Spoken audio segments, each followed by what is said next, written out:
Hey you guys, checking back in with the 2004 Saturn VUE project wheel edition. Yep, here they are in the actual daylight, all painted, copying that scheme. I looked those wheels up, and granted they don't come in 18s, but if I priced them in 19s, looking at roughly $2,000 for the whole set of wheels, roughly $1,000 in addition to add the two-tone red and black.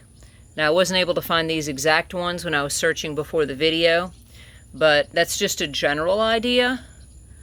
So $3,000 is basically what I duplicated, a $3,000 set of wheels. Again, approximate. I'm not trying to overinflate things. Now, at bare minimum, the paint job is $1,000, thereabouts, and the getting somebody to powder coat would probably be nearly that. I got quoted $650 to do a set of 4 wheels just in black. I don't know how much it would be to add the red. Now, I had a wheel repaired for my Civic when I got pitted by a reckless driver on the interstate in the rain. He hit me in the rear wheel. The wheel was salvageable, but it had to be repaired. It had a lot of gouges like these guys did. And they wanted $450 for the one wheel to fix the gouging and repaint the wheel. So I have no idea. That's all I can go by. So we're talking $450, $650, and then what is the two-tone? Yeah, we're hitting that territory. And pricing out a set of 20s in a similar pattern to this, 5-spoke, I was able to get in the door at the $1,200 mark. Would I pay somebody to do this? Probably not, because I could get in a new set of wheels and then have a guaranteed coating and not have this headache. But doing it myself, it's rewarding, but it was a lot of work. Speaking of how long and how many hours I put in, I tried to keep up with everything. Wow, okay, focus much. Anyway, approximately 58 hours of labor. Y'all have seen the videos previous, potentially. Maybe you didn't, maybe you just wanted to see this end video. They're long, and they're long because I covered a lot of what I went through. But the prep work and the time you put in gives you the finished product. No, this is not a professional job, but this is higher level than probably 90% of what people do themselves out there, unless they are a professional or are in the industry and do it for their own vehicles. I'm not saying that to toot my own horn, but I have worked with some folks, a guy who did a training center here in Georgia for the Spies Hecker paint group, and he taught classes. And we were going to work on getting me in, but he got sick and passed away before I was able to get in and do any formal training with air tools, air guns, actual professional painting. So all this is done with the rattle can stuff. And at the end, I'll go over what products I used. Let's move on to just show you where I started and where I am. All right, wheel number 1. This is what he looked like. I know it's going to be hard to tell the detail, but I can't have the wheel before and after sitting right in front of us.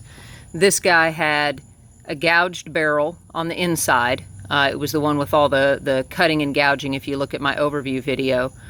It had all these stains that did not wash out. It had a lot of weird stuff after I washed it and cleaned it and scrubbed it. I couldn't get the stains off. There were a lot of mild chips and scratches, which you can kind of see here. And half of it, approximately from here around to here where the valve stem is, that whole area was deeply curb rashed. So if we look back at what I've done, I'll try and get it to where we have reflection. There you go. You can see most of the rashing isn't bad. You've got a little bit of a defect there. Come around, but for the most part, most of that came out really smooth. Now that should be the bulk of the damaged area, and now we're moving into the area I didn't have to correct except maybe some paint. Now one thing you will notice is here. I had an issue with the paint there, and I had to plop some primer in there at the last minute. And you know, from back here you can't really tell, but it definitely caused an issue. I'll have to go back and touch this up. I can with the red. I'll drip a little red in there and you won't notice. Overall though, you see the finish is really nice and glossy. This was not clear coated. This was strictly the black enamel, ceramic enamel for the engine bay. And yes, there's trash in there. There's nothing you can do about that when you're shooting outside at dusk, trying to avoid direct sun, and there's going to be bugs around. I shot it as wet as I could, but a lot of times you're going to get, as you shoot here, you're going to get dry spray up into the spoke area, and you can only do it so wet without getting runs. So hopefully I'll be able to go back and wet sand this. I want to research before I do it and mess anything up. I wanted to clear it, but if you watch the video where I was actually painting, the clear was coming out horrible. Horrible, horrible, horrible. I was not pleased. In fact, if we look at the inside of this, hang on, this is where, let's see if you can pick it, there you go, yeah, you can pick that up right there. That gouging was. But this was also clear coated. Now, is it just me, or does this look matte, even though it's supposed to be gloss clear? And I sprayed this as best I could, all different directions. Yeah, there's nothing I could do to avoid that. I did the best I could with the tape that I had. There comes a time where you have to choose between getting tape that will create a perfect line but might lift the paint behind it, or the back of the spokes that no one is going to see, so you have a little bit of a paint line. So I'm not worried about it, and this was textured from the jump. I would have had to like work this like nobody's business, and I'm sorry, I'm not getting into that much trouble. Here I had covered it with that little cover so that I didn't get any additional paint. This is just overspray from primer and whatnot, and I'm going to go back and clean these surfaces down so that I don't have any issues with the mating surface. And again, same for the lug holes. I had set little plugs down in there to keep from getting an excessive amount of paint down in these holes. I had hoped to get enough, and it looks like I did, on the edges to make them look nice. So once the lugs are in there, you won't notice the texture down in here. But what you don't want is a lot of paint build up on this, is it called chamfering?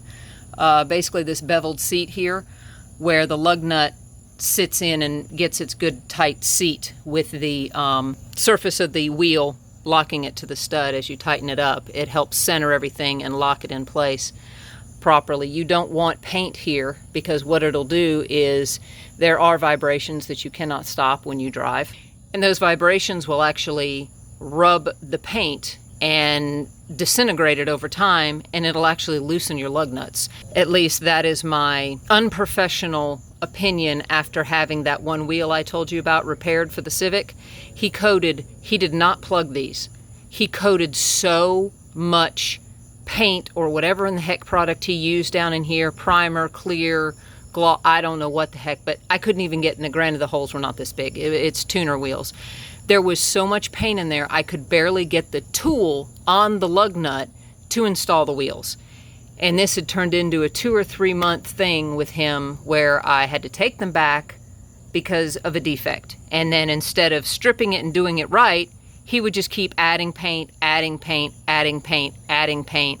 Needless to say, that's another reason why I did not take these over there to have them do it. I was not pleased. And the other place that I knew about didn't survive COVID. So until I can find somebody I trust to do powder coating, I'll do what I can myself, because at least I've only got myself to blame if it comes out crappy.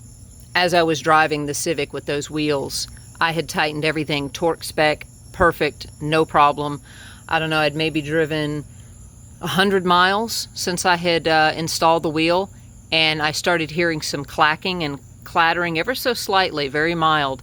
So I pulled over on the interstate to check everything over. I thought maybe something was going wrong with the suspension, and noticed that my lug nuts were coming out. You know, you can usually tell their height based on the rim.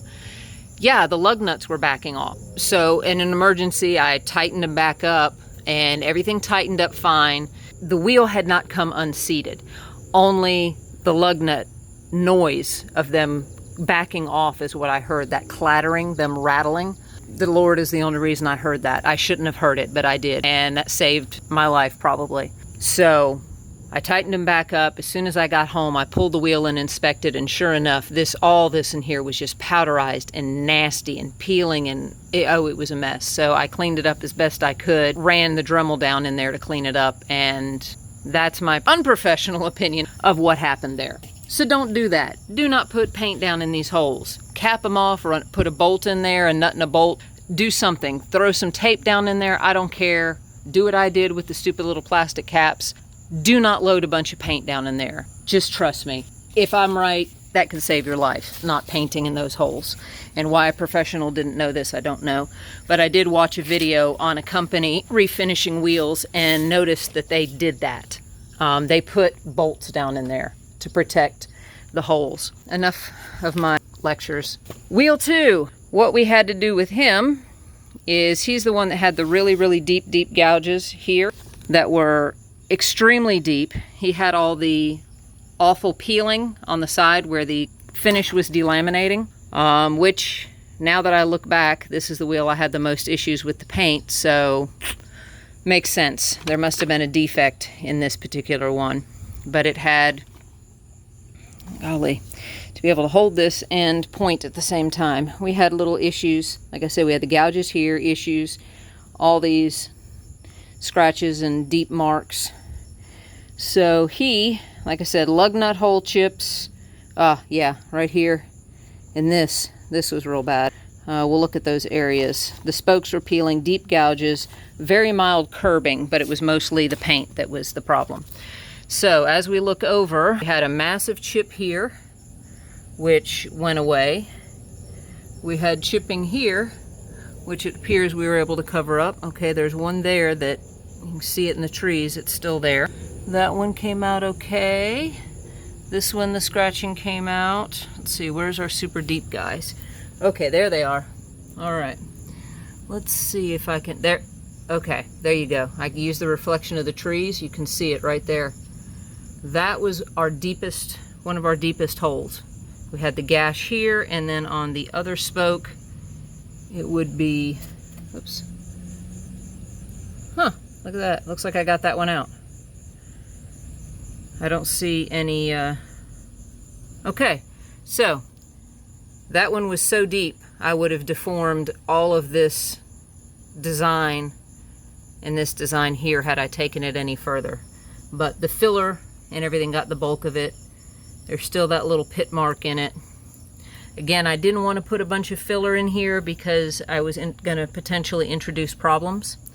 That area right there was where there was a scratch. I had flattened it a lot, but I didn't want to go into the metal after having gone in here. And I think this is the one we did on video together. So that way you'll really be able to see how bad they were if you look back on the video where I was doing the repairs. And all around, you see the rim itself, or lip, is in good shape. Oh, there's just some trash. Yeah, it wipes off. As I said, this is the one that had the delaminating paint. We do have that issue there. We have another issue here. And I was using the quick release tape. I put a mark here because right there, focus, there you go. Right there, it's lifting, so I have to figure out a way to glue it maybe on the back side. There we go. He had an issue here. You can see there, the bubble. I found that when I was using the tape and peeling it back off, it grabbed right there. See, it's actually loose. Maybe I drop them clear on there over the top to seal it. I'll do some research. But, again, this one did not receive clear coat. There were no issues on the back side except for the little teeth marks. But again, look at the difference. This is cleared and the front side is not. So I am very unimpressed, very disappointed in the wheel clear produced for wheels specifically from Duplicolor. Wheel 3 was the one with the massive curb rash. I didn't coat this with the enamel, black enamel, as heavy as I did the others, so it is not quite as glossy. I didn't get it wet enough, but again, it's Russian roulette out there when you're spraying. This was the worst one. The most amount of damage. Nothing was any more severe than anything else. It just had so much of it. We've got, excuse my foot, but how else am I going to hold it? We've got gouging here that was very deep. This went, and all these went down into the metal. Not deep, but to the metal nonetheless. Here, there's another one here. So we've got deep gouge, deep gouge, deep gouge, deep gouge, deep gouge, another deep gouge. All this was curb rashed. And this is the one with the newest tire on it. So, and again, there was not a third wheel, so whatever happened when this happened potentially took out the other wheel, or else the person just was a crap driver and kept hitting things. Orienting the same as the picture, we would have deep gouging, scratching here, which, yes, we can see. I didn't take these flat into the metal like I did aggressively with the other one, so technically I could have gone deeper here and probably removed all this. Hindsight's 20/20, am I right? Okay, that was that. Here was this. So, yeah, we have some imperfections still, but not super obvious when you back off. This, that one came out pretty well. The filler did a good job. You know, sometimes the filler can only do so much. I put more faith in the filler than I should have for this one. Next one would be this one. So we're looking down here. You can see a little bit when you use the light. You can see a little bit of a right in here. Had one here. A little bit you can see how the light pops right there. Then that one was just a mild little gouge. So he's right there. And our rim, or lip, whatever you want to call it, of the wheel. It's not perfect, but it's even all the way around.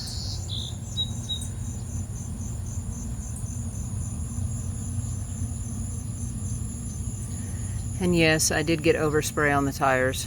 And notice there's a lot less on this one than there are in the others because I got hog wild with the others. Now, on to number 4, who did not have any major issues. I don't have any pictures of it. It was all extremely superficial, but there were a bunch of them everywhere. And honestly, there really is nothing that shows up.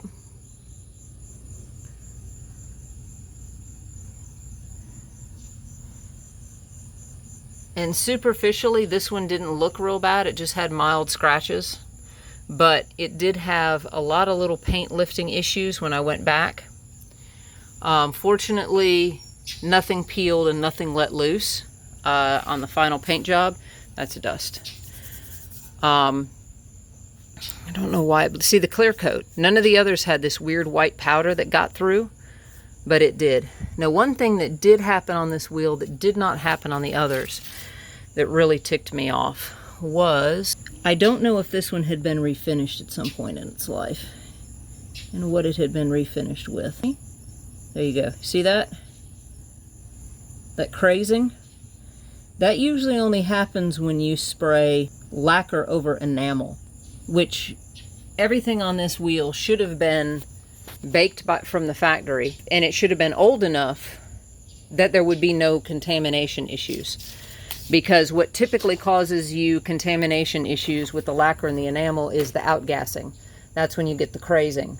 and that could not, there's no way that would have been the case here. I cannot speak for this wheel because it came from eBay. It is going to behave differently than the others. You see, these are how I did the spokes on all of them. I tried to follow the natural contours of the wheel. And when I sprayed the red, I had let it spray over. The plan was to paint the black and to quickly unmask everything and then paint the clear. But the more that I messed with this, the more I realized there was no way I was going to be able to do that within that hour window. And then I would be stuck waiting 2 weeks to be able to clear it. I bailed on that idea of trying to make a smooth line here. I'll try and do some wet sanding and see if I can't smooth it out ever so slightly. I want to do some experimenting to see if this red will wet sand, since it is strictly a lacquer color coat. These really aren't base coat, clear coat when it's in a spray can. I'm not sure if they're single stage, exactly how they categorize. But here again is what we were experiencing with the clear. You see all those little furry things? This should not have happened. But it's all dry spray powder furry stuff. Some of it'll kind of wipe off. I couldn't physically coat this wheel wet enough, fast enough, without running it to get it to smooth out to a smooth gloss finish. And in fact, the areas where it was wet, this is all I'm getting. And this gloss does not compare to that gloss. I'm sorry. No way, no how. That gloss is superior in all ways to this gloss. Maybe you don't see it on video, but with my eyes, I certainly do. All right, speaking of products, of course, y'all saw me grind everything down. I showed all my products I used in that repair video. As far as the painting, anything that went to metal, I used the self-etching primer from Duplicolor to ensure a good bond to the metal so that we wouldn't have lifting like we did from the factory finish. I used 2 cans of this. Cans of the filler primer, and of course the majority of it gets sanded back off to fill in any of your mild imperfections. I could have used like a putty, but that would have set me back even further on this project. It just was not the time for it. And still, you see I spent 58 hours. So 2 cans of that. In fact, I think that's all they had in the store. Moving on. I used 4 cans of this, and then went back, and of course, you sand between each of these. You sand 320, do this, sand 320, do this, sand 600, do this, sand 600 to 800, and then start your paint, your color coats. This horrible, horrible nozzle. I do not like the way it lays. It blops. I mean, it came out decent, but it is also not the color that the can shows, the lid. This is more of an orangey ketchup color versus a fire engine red. Anyway, personal preference, whatever, I wanted a deeper red. It's fine, but I do not like the way this sprays. But it was the only gloss lacquer I could get. I mean, it was the only red lacquer I could find, but I do not like it. And I do not like the effort and how much I had to spray. Very unhappy with that. It performed marvelously being coated. I did not have any adhesion issues.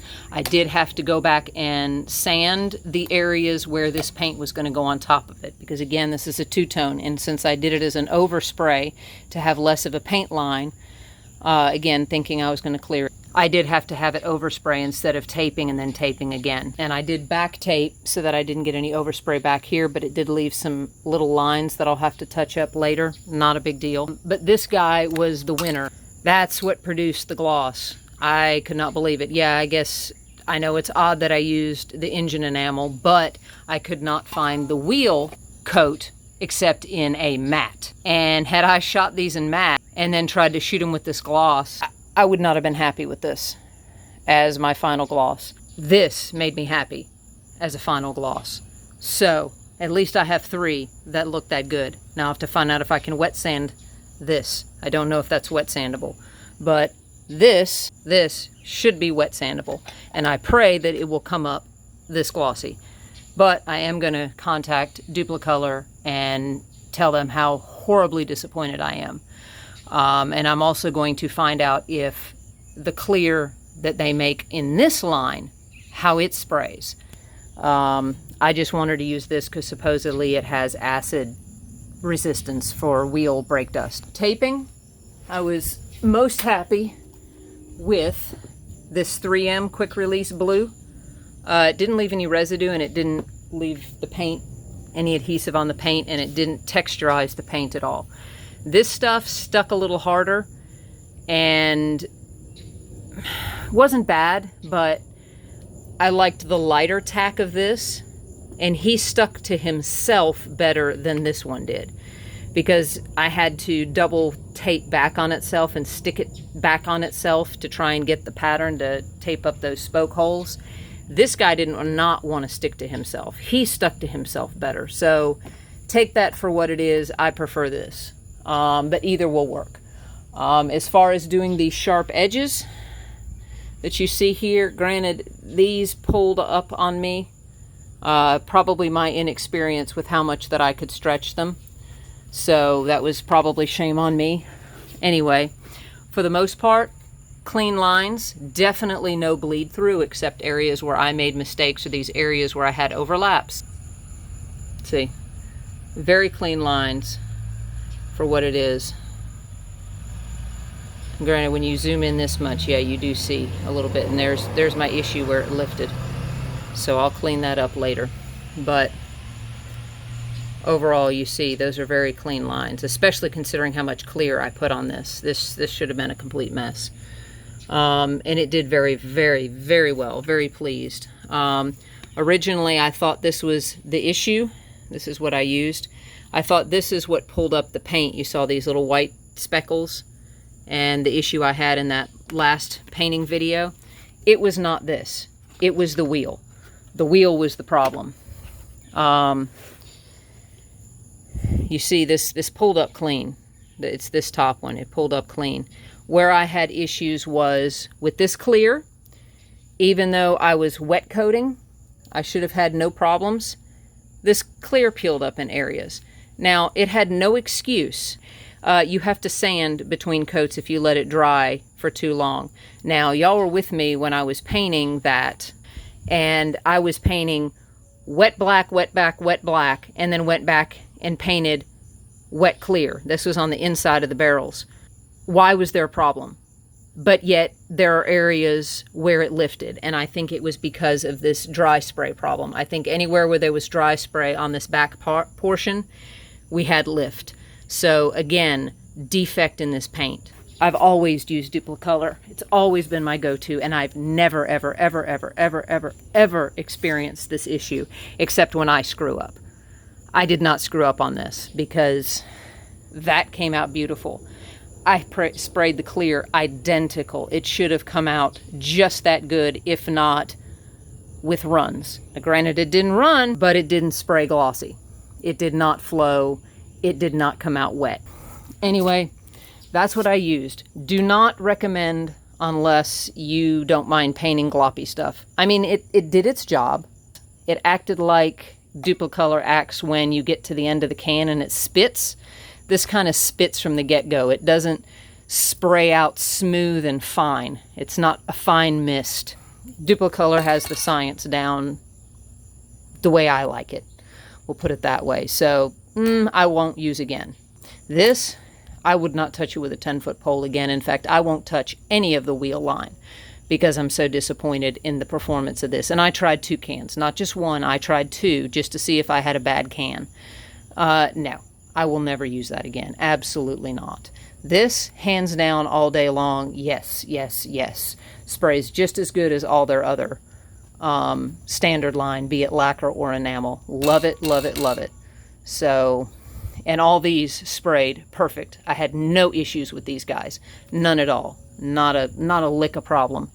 No adhesion issues, no blopping, no clumping, no nothing. No spitting, none of this crap.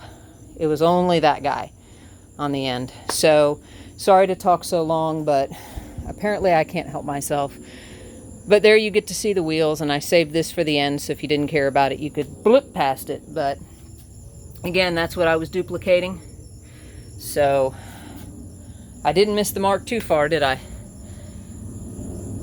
Can't wait to get them on. I'll definitely have a video of them being put on the car. I just have to get that tire, as I explained in One of the other videos, my distributor cannot get in his line the 245, 55, 18s that are on here to match, and these guys are pretty well worn.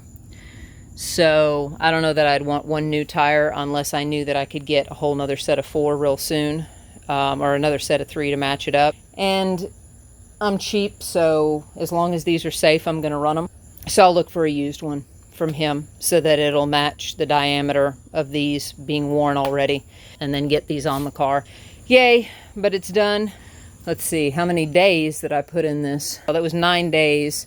A bunch of that was after work, but at least 6 of those was solid, me being off work, being able to commit all my time to these based on what the weather was doing. Because y'all were with me with the rainstorm and the intense sun. You can't paint in the sun because it'll dry too fast. Which I did not do, as y'all saw. I was painting in the freaking dark to keep all the surfaces less hot and the paint spraying better. Y'all have a good one.